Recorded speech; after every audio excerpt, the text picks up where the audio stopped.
મનોવિજ્ઞાન એટલે કોનું વિજ્ઞાન? તો કે આત્માનું વિજ્ઞાન. હવે તમને પ્રશ્ન થાય આત્માનું વિજ્ઞાન એટલે શું? તો શરૂઆતની અંદર આ મનોવિજ્ઞાન વિષયને આત્માનું વિજ્ઞાન કહેવાતું. હવે આત્માનું મનોવિજ્ઞાન કહેવાતું હતું એટલે કે શું? તો કે આપણા શરીરની અંદર રહેલી જે તમામ દેહ ધાર્મિક ક્રિયાઓ છે, દેહ ધાર્મિક ક્રિયાઓ છે, આ દેહ ધાર્મિક ક્રિયાઓનો અભ્યાસ કરતું વિજ્ઞાન છે, એને કીધું આત્માનું વિજ્ઞાન. અને શરૂઆતની અંદર કયો કોન્સેપ્ટ આવે છે? આત્માના વિજ્ઞાનનો કોન્સેપ્ટ આવે છે. ત્યાર પછી આ જ મનોવિજ્ઞાનને અલગ અલગ મનોવૈજ્ઞાનિકો દ્વારા ચેતનાનું વિજ્ઞાન કહેવામાં, ચેતનાનું વિજ્ઞાન કહેવામાં આવ્યું. હવે ચેતનાનું વિજ્ઞાન એટલે શું? તો કે માનવી સજીવો, અહીંયા લખું છું, પ્રાણી અને માનવીઓ, પ્રાણીઓ વત્તા માનવીઓ, આ પ્રાણીઓ અથવા માનવીઓ, પ્રાણીઓ અને માનવીઓ છે, આમને જે ચેતન છે, આ ચેતન મનનો અભ્યાસ કરતું જે વિજ્ઞાન છે, એ વિજ્ઞાનને શું કહેવાય? ચેતનાનું વિજ્ઞાન. હવે પ્રશ્ન થાય ચેતનાનું વિજ્ઞાન કહેનાર કોણ? તો આ જે ચેતનાનું વિજ્ઞાન છે, શરીર સાથે સંકળાયેલ છે, આથી આ ચેતનાના વિજ્ઞાન એવું નામ આપનાર વ્યક્તિ પૂછાય તો વિલિયમ વુન્ડ હતા. William wound. આ વિલિયમ વુન્ડે કીધું કે મનોવિજ્ઞાન એટલે ચેતનાનું વિજ્ઞાન, મનોવિજ્ઞાન એટલે ચેતનાનું વિજ્ઞાન. આ જ વિલિયમ વુન્ડે સૌ પ્રથમ પ્રયોગશાળા સ્થાપી. સૌ પ્રથમ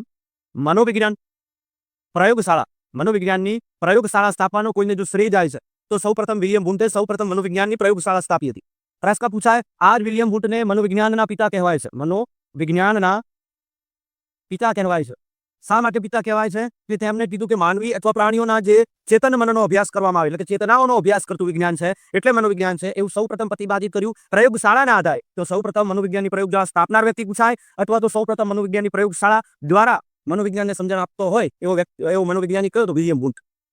હવે પ્રશ્ન થાય, અહીંયા એક બાબત સમજી લેજો મિત્રો, અહીંયા એક બાબત ધ્યાનથી સમજી લેજો કે કોઈ પણ વિષય ક્ષેત્રે સંકળાયેલા જે વ્યક્તિઓ છે, જેમ કે વિજ્ઞાન ક્ષેત્રની વાત કરું તો વિજ્ઞાન ક્ષેત્રમાં અવારનવાર જે સંશોધનો, જે કવિ નવા સંશોધન કરે છે એને વૈજ્ઞાનિક કહેવાય. તો મનોવિજ્ઞાનની અંદર અવારનવાર જે સંશોધનો કરશે, જે વ્યક્તિ અલગ અલગ પોતાના મનોવિજ્ઞાન ક્ષેત્રમાં સંશોધન કરે એને મનોવૈજ્ઞાનિક કહેવાય છે, મનોવૈજ્ઞાનિક કહેવાય છે. એટલે પ્રશ્ન યાદ રાખજો, આપણે બેઝિક પૃષ્ઠભૂમિ હોવી જોઈએ કે મનોવૈજ્ઞાનિક ક્ષેત્રે સંશોધન કરતા, રિસર્ચ કરતા, મનોવિજ્ઞાન ક્ષેત્રે પોતાનું પ્રભુત્વ દાખવે એવા વ્યક્તિઓને શું કહેવાય છે? મનોવૈજ્ઞાનિક કહેવાય છે. અહીંયાથી ચેતનાનું વિજ્ઞાન પ્રાણીઓ અને સજીવો ક્લિયર છે?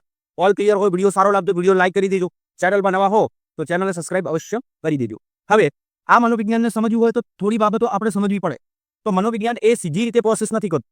તો મનોવિજ્ઞાનને સમજવા માટે પહેલા શું કરવું પડશે? જે તે વસ્તુ છે એ વસ્તુને સમજવા માટે માનવીય પ્રતિક્રિયા કરવી પડશે.